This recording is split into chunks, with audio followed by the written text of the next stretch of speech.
হ্যাঁ, আমার মেয়ে আমাকে বলছিল যে বাবা, আমরা যে এরকম করে কাপড় পরি, ওই মেয়েগুলো যে কাপড় পরে নাই, কি অ্যান্সার দিব আমি?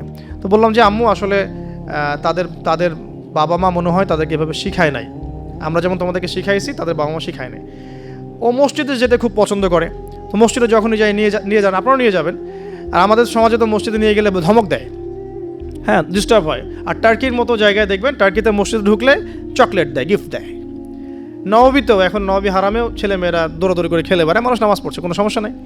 আপনাকে অ্যাজ এ ফ্রেন্ড জগৎটা তাকে বুঝাতে হবে যে বাবা মা, আসলে জগতে ভালো মানুষও আছে, পচা মানুষও কিন্তু আছে।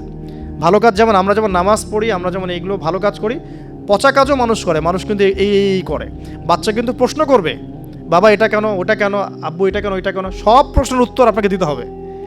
সব প্রশ্নের উত্তর দেওয়ার মতো আপনার ধৈর্য থাকতে হবে। কারণ আপনার ডিউটিটা কিন্তু বাইরে শেষ না, জব সেক্টরে ডিউটি শেষ না। বাসায় ঢুকবেন, ডিউটি শুরু হবে। বাসায় ঢোকার পর ডিউটি শুরু হবে। মেয়ে প্রশ্ন করবে, মেয়েকে নিয়ে ঘুরবেন, কথা বলবেন, তাকে জগৎ চিনাবেন,